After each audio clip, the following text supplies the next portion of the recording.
Marwadi university మంచి భవిష్యత్తు కోసం తెలుగు విద్యార్థులు ఇష్టపడే యూనివర్సిటీ. కాల్ 9059052378 9059052379.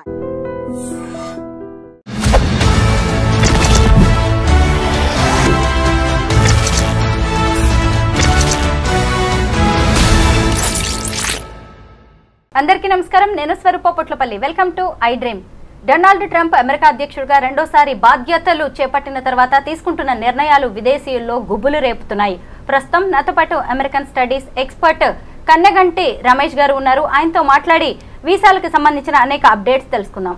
నమస్తే రమేష్ గారు. నమస్తే అండి. అనుకున్నట్టే అవుతోందండి. ఇంకా ట్రంప్ వచ్చాడంటే ఖచ్చితంగా వీసాల మీద అనేక రకాలైన డెసిషన్స్ తీసుకుంటారు అని అందరూ అనుకుంటూనే ఉన్నారు.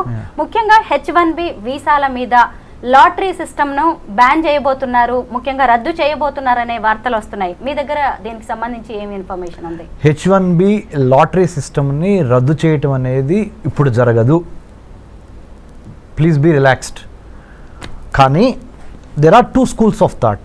ఒక స్కూల్ ఆఫ్ థాట్ ఏమని చెప్తుందంటే, మెరిట్, అమెరికా అంటేనే merit based economy, meritorious talented highly skilled పీపుల్కి ఇవ్వాల్సిన H1B వర్క్ పర్మిట్ని మీరు అదేదో ఒక జోదం లాగా లాటరీ వేసి ఆ లాటరీలో ఎవరిది చిట్టు వస్తే వాళ్ళని తీసుకొని వాళ్ళకి పంపించడం ఏంటి? ఎగ్జాంపుల్ అండి, హార్వర్డ్ యూనివర్సిటీలో చదువుకున్నాను నేను. ఎగ్జాంపుల్, నిజంగా నేను స్టాన్ఫోర్డ్ యూనివర్సిటీలో చదువుకున్నాను. నేను ఆర్టిఫిషియల్ ఇంటెలిజెన్స్ ప్రోగ్రామ్ మీద మొన్న 2024లో స్టాన్ఫోర్డ్ యూనివర్సిటీలో చదువుకొని వచ్చా. నేనే అమెరికాకి H1B కోసం అప్లై చేస్తున్నా. కానీ నా టైం అవ్వక నా చిట్టు పికప్ అవ్వకుండా ఎవరో అమెరికాలో ఒక చిన్న యూనివర్సిటీలో అడ్మిషన్ వచ్చిన వాళ్ళ లాటరీ సిస్టంలో అక్కడ చదువుకొని వచ్చిన అబ్బాయిది వర్క్ చేయడానికి ఆయన చిట్టు పికప్ అయింది అనుకోండి. మరి నేను స్టాన్ఫోర్డ్లో చదువుకొని వచ్చాడు, అతను ఏదో చిన్న యూనివర్సిటీలో చదువుకొని వచ్చి ఇద్దరం వెళ్తుంది భుక్తి కోసమే. కానీ నా ఎడ్యుకేషనల్ క్వాలిఫికేషన్స్ అన్ని పక్కన పెట్టి ఆయనది పికప్ అయింది. అంటే నా మెరిట్ అసలు టెస్ట్ కాకుండానే, నా మెరిట్ జడ్జిమెంట్కి రాకుండానే, దాని పరిగణలోకి తీసుకోకుండానే ఏదో లాటరీ వేసి లాటరీలో చిట్టిస్తే ఎంత పెయిన్గా ఉంటుంది మేడం. ఇది ఒక స్కూల్ ఆఫ్ థాట్, ఒక section of society argument. It should be on merit basis, not on the lottery chit pickup basis. Second rung of people ఏం చెబుతున్నారంటే, వర్ణాలు, వర్గాలు, తరతమ భేదాలు, ఉన్నోళ్ళు లేనోళ్ళు, ఇవన్నీ మాకు సంబంధం లేదు. చిట్ ఎవరికి వస్తే వాళ్ళకి కూడా వదిలిపోయాయి, ఈజీ అవుద్ది. మేము అప్పుడు ఫెయిర్గా ఉన్నట్టు ఉంటుంది, జడ్జిమెంట్గా ఉన్నట్టు ఉంటుంది. అంటే we're not being judgemental, we're very fair and transparent. Whoever like chit gets picked up or lottery gets picked up, he or she will get the H1B permit. So ఇదే fair model అని కొంతమంది. So ఇటువేమో merit అని, ఇటువైపు ఏమో lottery based అని. చివరికి ఇప్పుడు 2025 హైదరాబాద్లో ఐ డ్రీమ్ స్టూడియోలో స్వరూప పొట్లపల్లి గారితో నేను కూర్చొని రమేష్ కన్నెగంటి మాట్లాడుతున్న ఈ తరుణంలో ఇప్పుడున్న రూల్ ఏంటి అంటే, చిట్టు ద్వారానే, లాటరీ ద్వారానే పికప్ అయ్యేదే H1Bకి వెళ్తుంది. కానీ ఇంకా అది రద్దు కాలేదు ఆ system. This is the fact. కానీ మనలాంటి వాళ్ళం మాట్లాడుకున్నప్పుడు ఖచ్చితంగా ఒక టాలెంట్ అనేది లక్ డిసైడ్ చేయకూడదు. అవును కదా. మరి ఇప్పుడు ఈ లాటరీ సిస్టమ్ తీసేస్తే మంచిదంటారా, తీయకపోతే మంచిదంటారా? ప్లస్లు ఏంటి, మైనస్లు ఏంటి?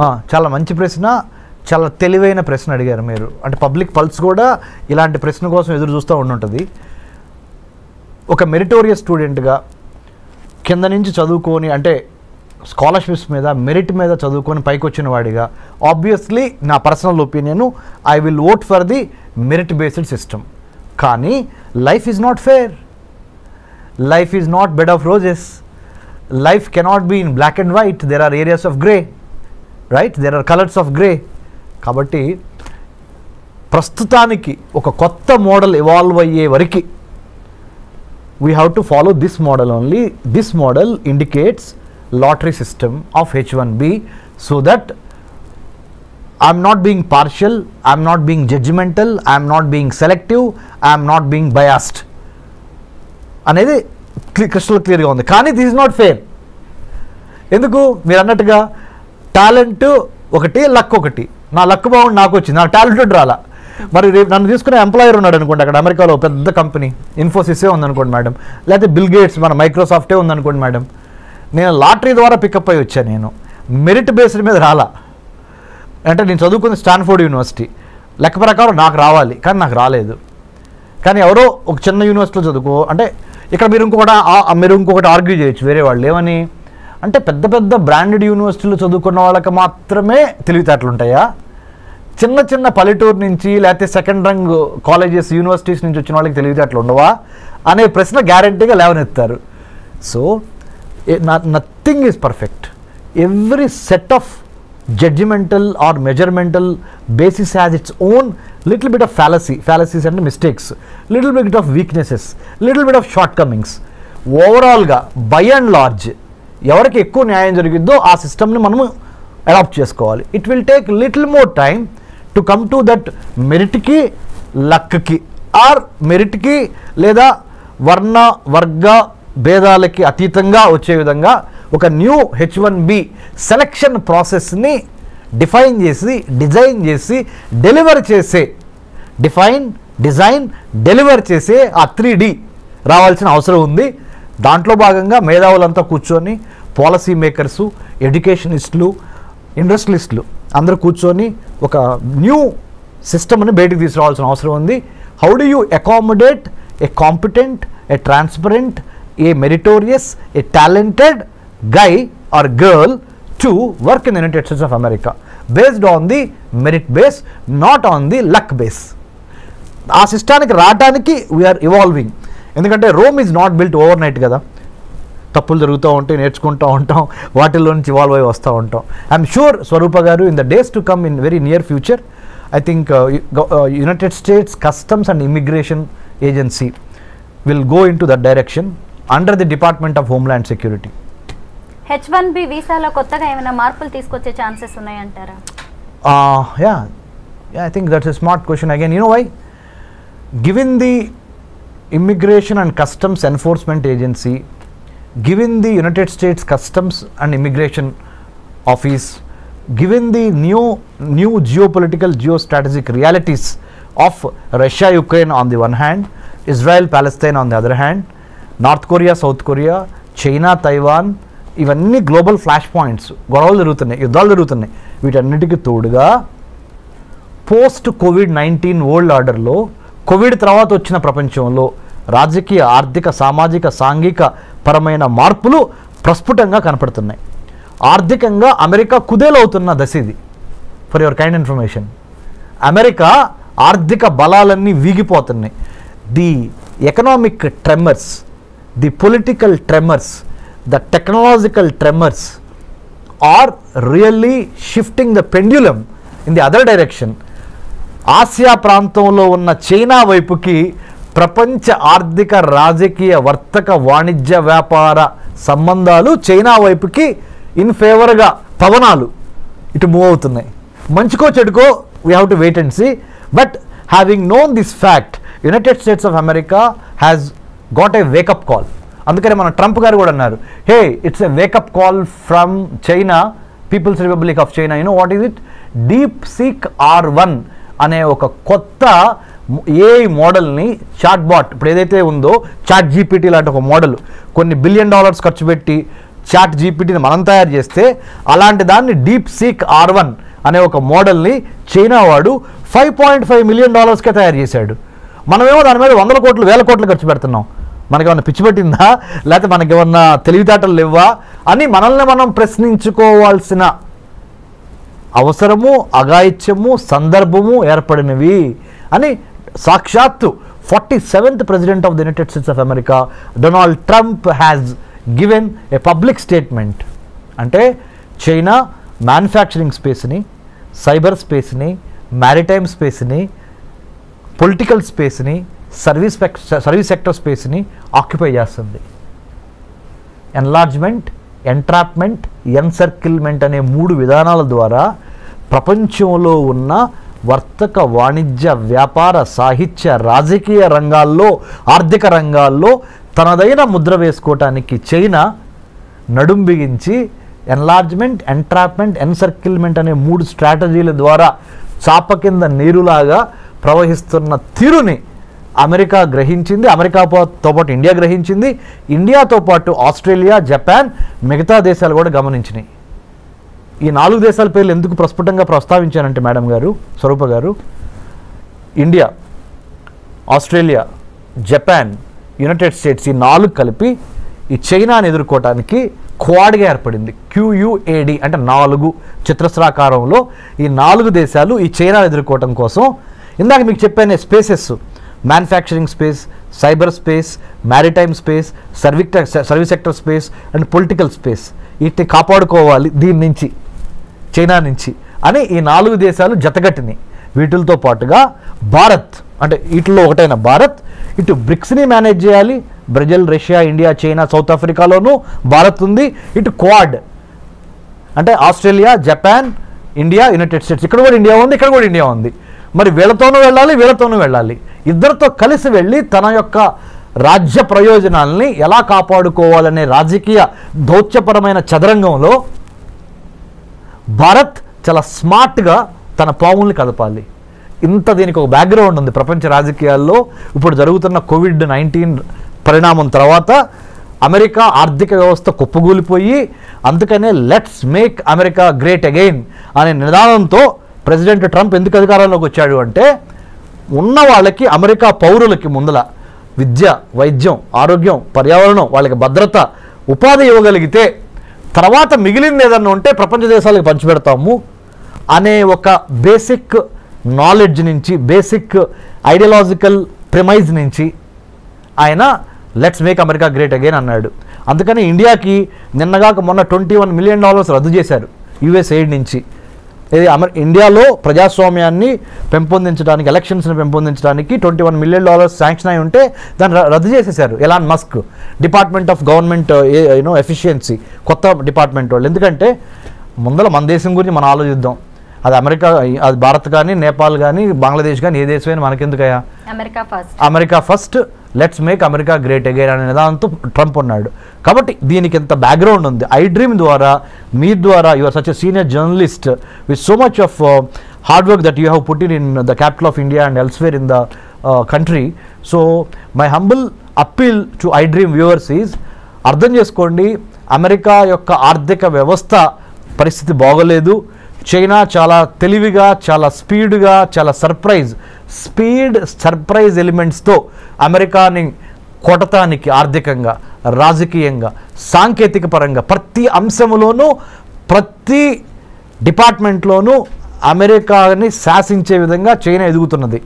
కాబట్టి భారత్ ఏం చేయాలి అంటే, ప్రపంచ రాజకీయాల్ని ఒక తెలుగువాడిగా మనం గమనించి చాలా స్మార్ట్గా మన ఆర్థిక, రాజకీయ, వర్తక, వ్యాపార, వాణిజ్య ప్రయోజనాలని కాపాడుకుంటా ఇటు అమెరికాతోనూ ఉండాలి, ఇటు చైనాతోనూ ఉండాలి, ఇటు రష్యాతోనూ ఉండాలి, ఇటు యూరోపియన్ యూనియన్తోనూ ఉండాలి అనే ఒక smart, the combination of muscle power and then mind power, ఈ రెండు కలిపి స్మార్ట్ పవర్గా ఎదిగి మనల్ని మనం కాపాడుకోవటం చాలా ఇంపార్టెంట్. ఇలాంటి పరిస్థితుల్లో మరి ముఖ్యంగా కొత్త అధ్యక్షుడు వచ్చినప్పుడు కొత్త ఆశయాలతో వస్తూ ఉంటాడు.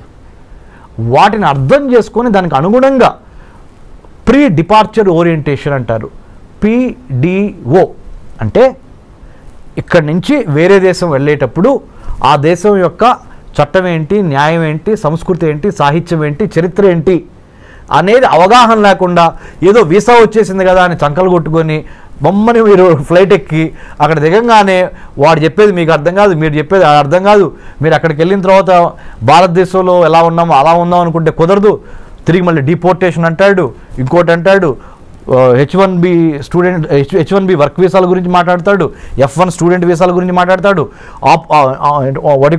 ఆప్షనల్ ప్రాక్టికల్ ట్రైనింగ్ 20 గంటల మించి చేయకూడదు అంటాడు. అర్థం కాక ఏం చేయాలో అర్థం కాక ఇవన్నీ కాకుండా ప్రీ డిపార్చర్ ఓరియంటేషన్, PDO అంటే వేరే దేశంలోకి మన దేశం నుంచి వేరే దేశంలో కాలు పెట్టబోయే ముందల అక్కడ చేయవలసిన అంశాలు ఏంటి, చేయకూడని అంశాలు ఏంటి, అక్కడ రాజకీయం ఏంటి, చరిత్ర ఏంటి, సాహిత్యం ఏంటి, వర్తకం, వ్యాపారం, వాణిజ్యం అక్కడ ఎలా జరుగుతుంది అనే దాని మీద మినిమం కామన్ సెన్స్తో, మినిమం హోంవర్క్తో ప్లాన్, ప్రిపేర్, పర్స్పైర్, ఇన్స్పైర్ అనే విధంగా మనం అక్కడికి వెళ్తే మంచిది. 2025లో H1B వీసా రెన్యువల్ ప్రాసెస్ ఎలా ఉండబోతోంది? 2025లో H1B మారే ఛాన్సెస్ ఉన్నాయి. ఓకే, రెన్యువల్కి సంబంధించినంత వరకు గుడ్ న్యూస్. మంచి ప్రశ్న. అగైన్ ఎందుకు చెప్పనా, ఇప్పుడు వరకు 2024 మ్యాక్సిమం 2024 2023-2024 ప్రథమాంకం వరకు, ద ఫస్ట్ పార్ట్ ఆఫ్ 2024 వరకు ఏంటి, H1B వీసా రెన్యువల్ కావాలంటే మీరు ఉదాహరణ, నా పేరు డాక్టర్ రమేష్ కన్నిగంటి, నేనే అనుకోండి, నేను అమెరికాలో సిలికాన్ వ్యాలీలో సియాటల్, శాన్ ఫ్రాన్సిస్కో, బే ఏరియాలో నేను లెట్సే మైక్రోసాఫ్ట్లో పనిచేస్తున్నా. H1B మీద నేను అమెరికా వెళ్ళి ఒక 3 ఏళ్ళు జాబ్ చేశా. మళ్ళీ నేను రెన్యువల్ చేయించుకోవాలి. అక్కడి నుంచి ఇండియా వచ్చి ఇండియాలో కొన్నాళ్ళు గడిపి మళ్ళీ I have to renew my H1B. దానికి సొంత దేశానికి తిరిగి రావాల్సి వచ్చేది. అప్పుడు నేను అక్కడ ఆ ఎంప్లాయర్కి, నేను ఎంప్లాయీ, ఆయన ఎంప్లాయర్, నాకు ఉద్యోగం ఇచ్చిన ఆయన, నేను ఉద్యోగం చేస్తున్నానండి. మా ఇద్దరికి మధ్య కొంత కమ్యూనికేషన్ కావాలి. మళ్ళీ మీ ఇద్దరు అడ్జస్ట్ అవ్వాలి. నిన్నటి వరకు అక్కడ జాబ్ చేస్తా, ఒకేసారి మళ్ళీ ఇండియా వచ్చి ఇండియాలో మళ్ళీ ఫుడ్, క్లైమేట్ ఇవన్నీ అడ్జస్ట్ అయ్యి మళ్ళీ ఇక్కడి నుంచి మళ్ళీ అదే జాబ్కి వెళ్ళేటప్పటికి కొంత టైం పట్టేది. సో ఇదంతా ఎందుకు టైం వేస్ట్ బ్యాచ్ అని ప్రధానమంత్రి మోడీ గారు ఎప్పటి నుంచో అమెరికన్ ప్రెసిడెంట్ బైడెన్ని అడిగారు, ఇప్పుడు ట్రంప్ గారిని మొన్న కూడా అడిగారు, మీరు H1B రెన్యువల్ అమెరికాలోనే ఉండి మా భారతీయులకి రెన్యూ చేసుకునే అవకాశం ఇవ్వండి అనగానే వాళ్ళు ఒప్పుకున్నారు. ఇప్పుడు now they are going to give us the chance to renew our H1B by being in the United States of America. You don't need to come back to India. H1B visa మీద ఉన్న వారికి జన్మతహా వచ్చే ఈ పౌరసత్వ రద్దు అనేది కూడా వాళ్ళ మీద ఎలాంటి ప్రభావం చూపించే అవకాశం ఉంది? అంటే H1Bని ఒక్క నిమిషం పక్కన పెడితే స్వరూప గారు, మొన్నటి వరకు 1789 జార్జ్ వాషింగ్టన్ ప్రథమ American president, 47th president of the United States of America Donald Trump.